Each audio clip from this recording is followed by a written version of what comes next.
can a single word change your body? Not just your thoughts or feelings, but your pulse, your immune response, even the pace at which your wounds knit back together. Imagine this, a battlefield. A soldier lies wounded, blood seeping into the dirt. A medic kneels beside him, voice steady, whispering something barely audible, a reassurance, a promise, a name. The soldier nods, and the bleeding begins to slow. This isn't a miracle, or even unusual, according to a surprising body of research. One 2017 study showed that words of encouragement spoken to post-operative patients significantly reduced inflammation markers, objective, measurable signs of the body's stress response. Patients who heard nothing or were spoken to neutrally saw no such benefit. The difference wasn't in what was done, but in what was said. This isn't placebo. It isn't magic. This is neurobiology, and it's ancient. Long before we had antibiotics or anesthetics, we had words. And now, science is beginning to catch up with what shamans, grandmothers, and battlefield medics have intuited for centuries. That language, when used in the right way, can act on the body as powerfully as any drug. But how can something as intangible as language, as fleeting as sound waves through air, reach into our bloodstreams, our cells, our scars? That question drives this story. We follow a trauma surgeon who swears by the language of care, who speaks to every unconscious patient during surgery. A linguist who studies the cultural histories of healing words across continents, mapping the ancient overlap between prayer, poetry, and medicine. A neuroscientist who once dismissed the idea of verbal healing as soft science until a brain scan forced him to rethink everything. Their paths converge on a central paradox, that the most physical parts of our bodies may respond not only to scalpels and stitches, but also to syllables and tone. At its core, this is a story about belief colliding with biology and being validated by it. It's about redefining words, not as mere air, but as active agents, as pharmacological tools. What if we've misunderstood language all along? What if words are not just descriptors of experience, but participants in it? If the right phrase, spoken at the right time, can reduce pain, lower blood pressure, or change the expression of a gene, then we're not just speaking. We're dosing. So begins the inquiry, not just into how language shapes thought, but how it shapes flesh, how verbal medicine may be as old as language itself, and how the next revolution in health might begin not in a lab, but in a whisper, too. Understand how words can influence the body. We have to journey back in time to a battlefield in 1860, where Florence Nightingale, lantern in hand, moved quietly among rows of wounded soldiers. She wasn't just dressing wounds or administering morphine. Nightingale believed something else was just as vital: the voice of a nurse, the way she spoke, the calmness in her tone. To Nightingale, a nurse's voice could mean the difference between life and death, a belief that, in her era, seemed more sentimental than scientific. Her male peers dismissed it as feminine intuition, not worthy of medical consideration. But over a century and a half later, neuroscience is catching up. Nightingale's hunch wasn't just compassionate, was clinical insight. Today, in the field of psychoneuroimmunology, the science of how thoughts and emotions influence the nervous and immune systems, researchers are mapping the biology behind what Nightingale intuited. Language doesn't just reside in the mind. When spoken aloud, it can activate neural pathways that extend far beyond the brain, reaching into the body's immune response and stress regulation systems. Words, it turns out, can light up the limbic system, the emotional brain, and in doing so, influenced hormonal cascades that modulate everything from inflammation to tissue repair. Consider a recent study on burn victims. Patients who listened to a loop of positive affirmations while receiving wound care showed 35% faster epithelial regrowth than those who did not. This wasn't a change in mood, it was a change in biology. Skin cells replicated faster, healing accelerated. The only variable: words, not just what was said, but how, the tone, the delivery, the presence of human connection wrapped in language. This emerging science is already reshaping medicine.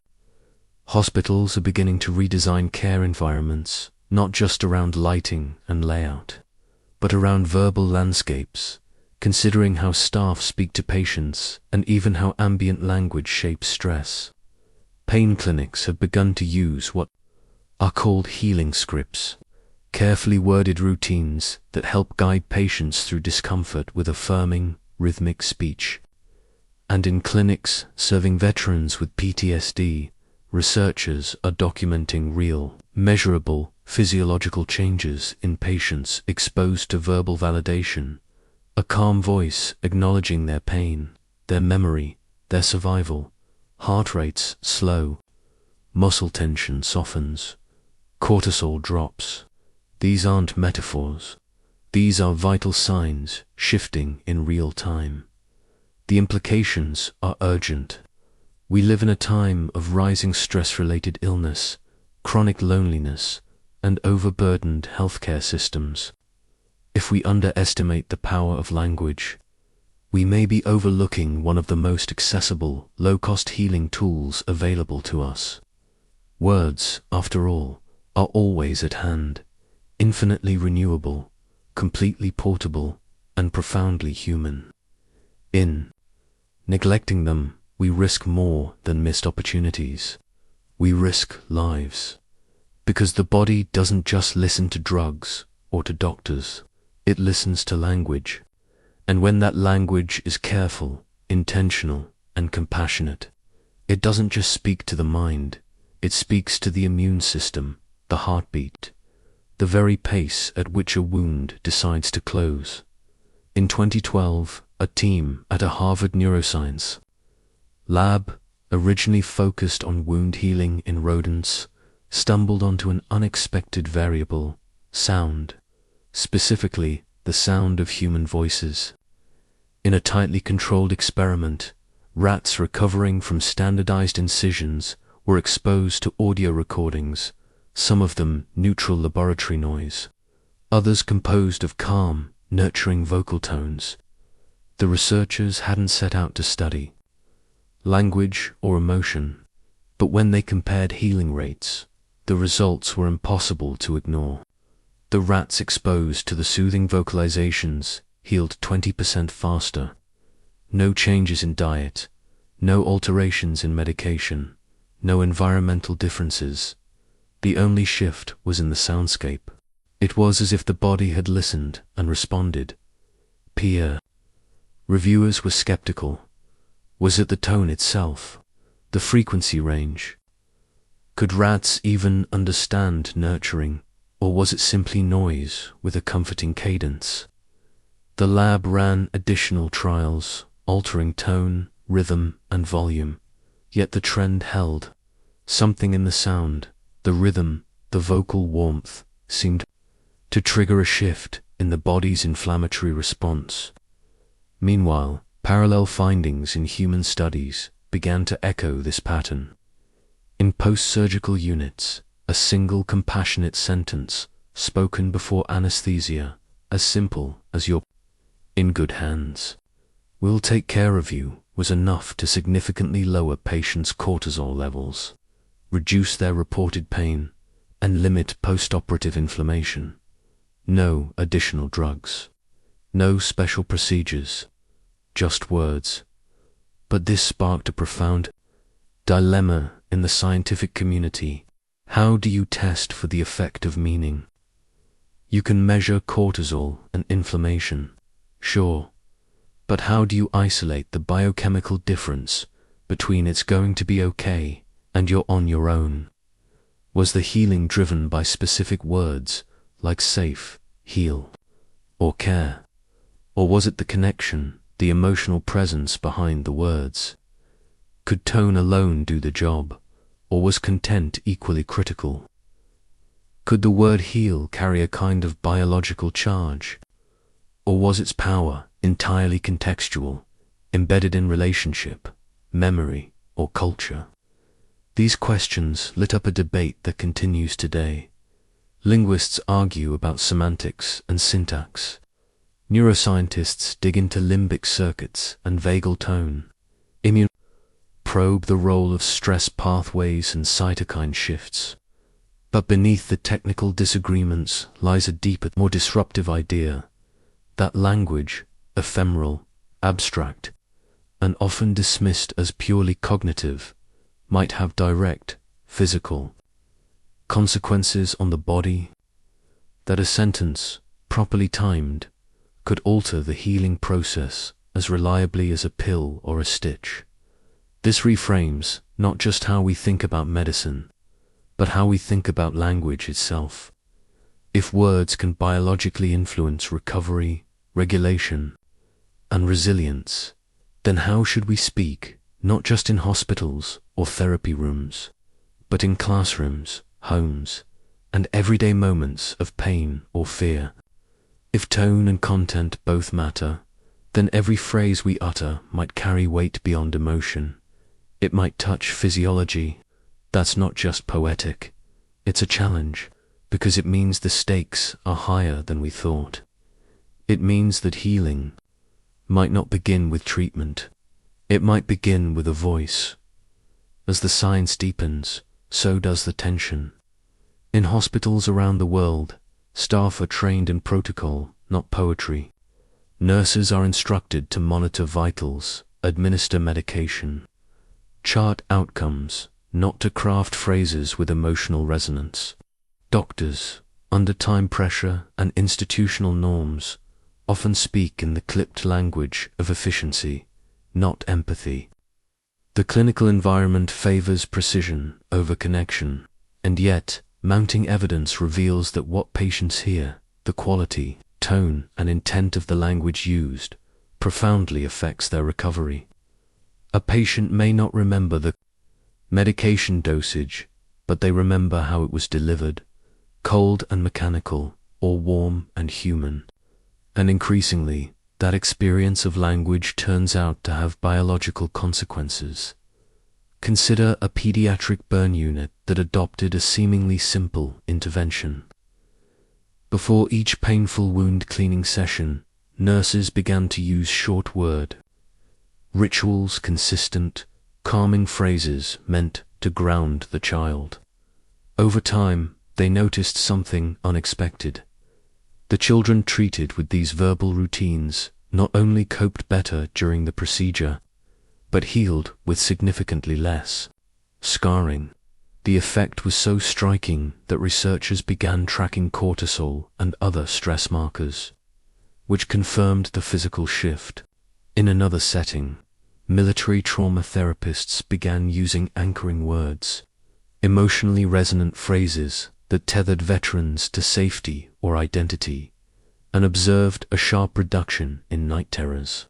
And in an unlikely but powerful setting, a prison rehabilitation program introduced a structured vocabulary of emotion, giving inmates the words to articulate internal states previously buried under aggression.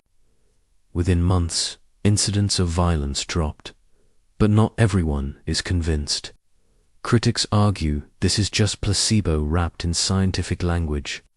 Some physicians dismiss it outright. "I'm not a poet, I'm a surgeon," one said bluntly. 2. Many in the medical establishment, the idea that words, so subjective, so unquantifiable, could rival pharmacological interventions, is not just unproven, but impractical. They want hard data, not sentiment. Yet that data is arriving.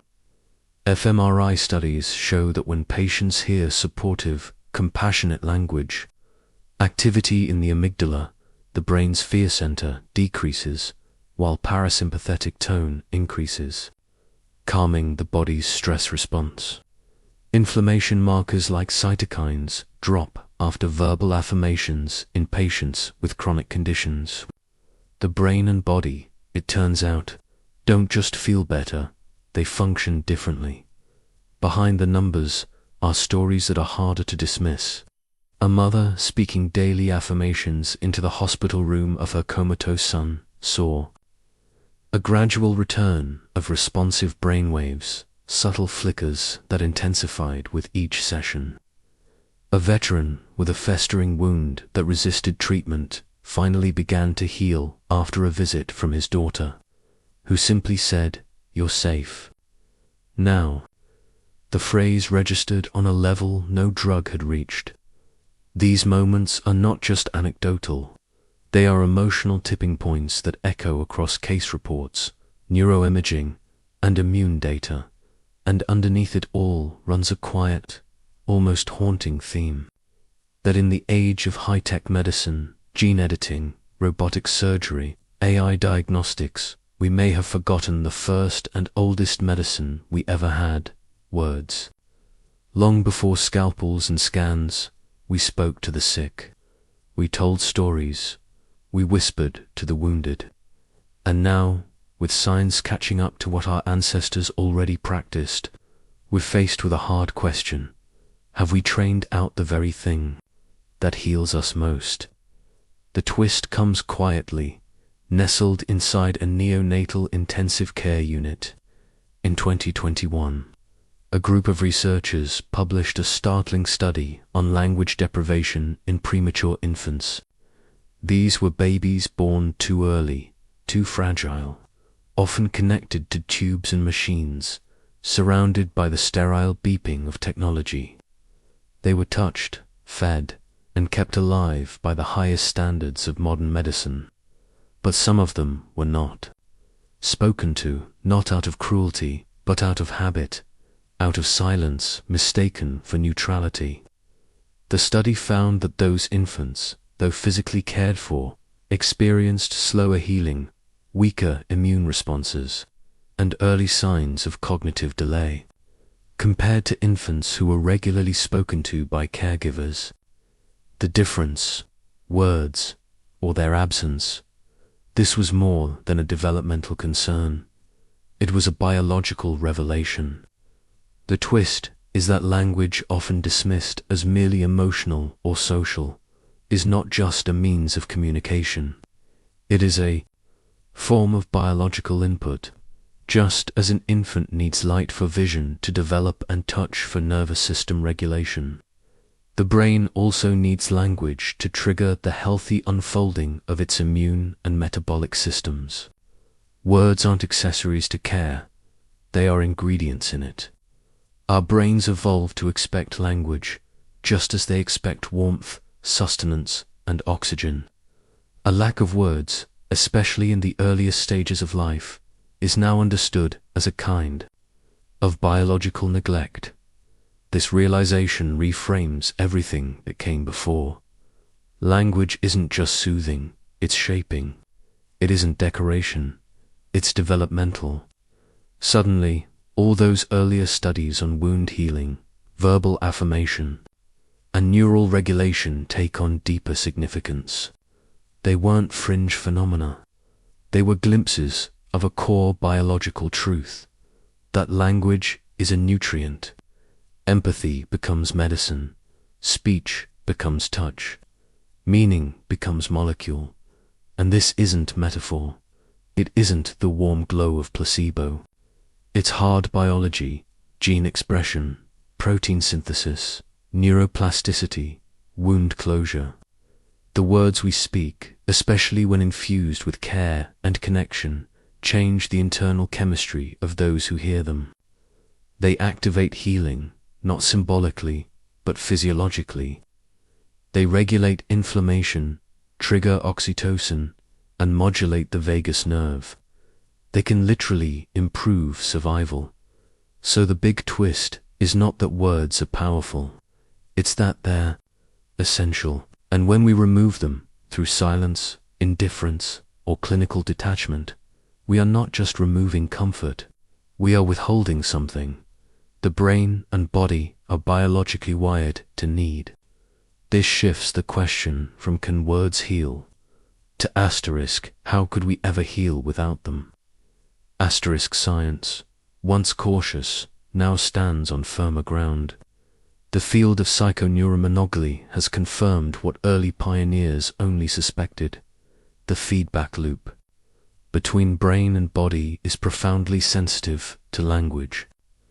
Neural circuits involved in emotion and stress regulation are shaped by words just as surely as they are by chemicals or electrical signals. This isn't fringe anymore. From prestigious labs to peer-reviewed journals, the data is clear. Language can influence immune function, hormone levels, and cellular healing responses.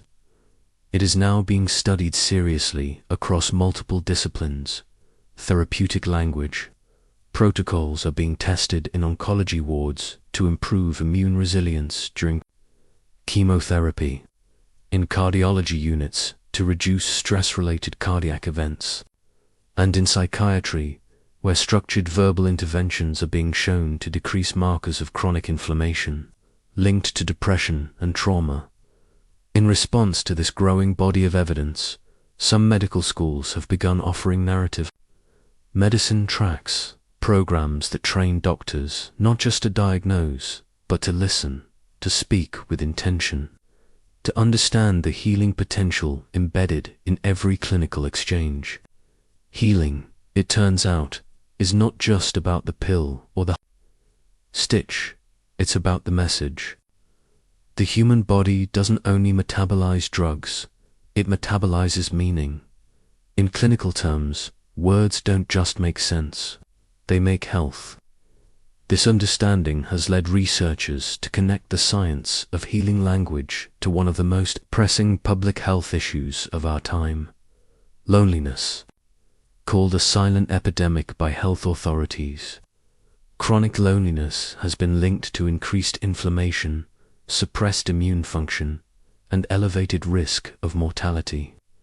Yet verbal connection, the act of speaking and being spoken to, with care has now been shown to reduce systemic inflammation. In one large-scale study, older adults who engaged in meaningful conversations even a few times per week showed significantly lower levels of inflammatory biomarkers. Human connection, spoken aloud, is more than emotional support. It is physiological intervention. Perhaps nowhere is this clearer than in end-of-life care. In palliative units, where the emphasis shifts from curing to comforting, doctors and nurses are beginning to integrate intentional language into their care. And the results are quietly profound. Patients who receive even a few affirming, emotionally meaningful words from caregivers often require less sedation, report lower pain levels, and express a greater sense of peace. One terminal patient put it simply, "The meds helped, but it was what the nurse said that made me feel like I could let go."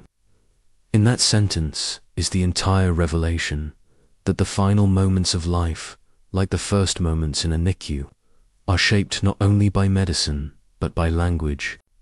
And if science now tells us that words are part of what keeps us alive, or helps us die in peace, then perhaps they are not just tools, but essentials, not extras, but elements.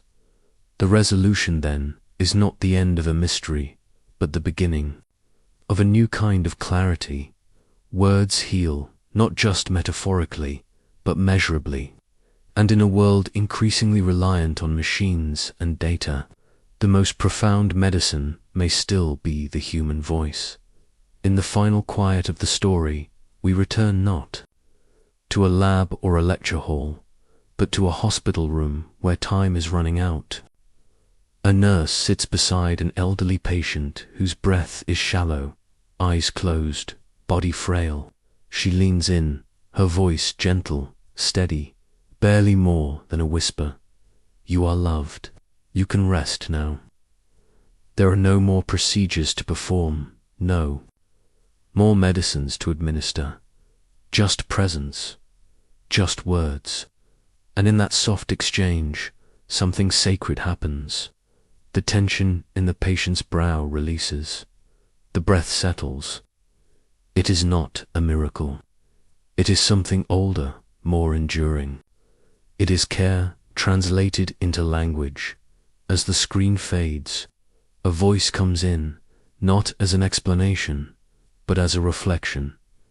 Asterisk, we think of medicine as something we give, but maybe the most powerful medicine is something we say.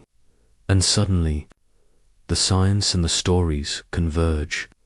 The molecules and the metaphors are not at odds. They are partners. Because healing, we now understand, is not only about cutting-edge drugs or surgical precision. It is about meaning. It is about being heard in our pain, seen in our fear, touched not just by hands, but by words.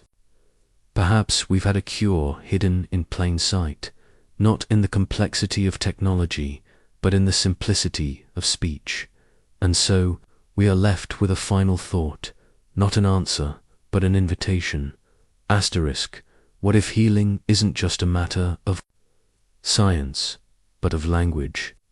What if we carry a cure in every conversation, in every simple word, not just as therapists or doctors or caregivers, but as friends, parents, neighbors, as humans? In a culture of noise, distraction, and emotional scarcity, the act of speaking with care may be among the rarest and most radical forms of medicine we have left. And then, the last line, as much a hope as a truth. Asterisk, in a world wounded by noise, maybe the most radical thing we can do is speak with care.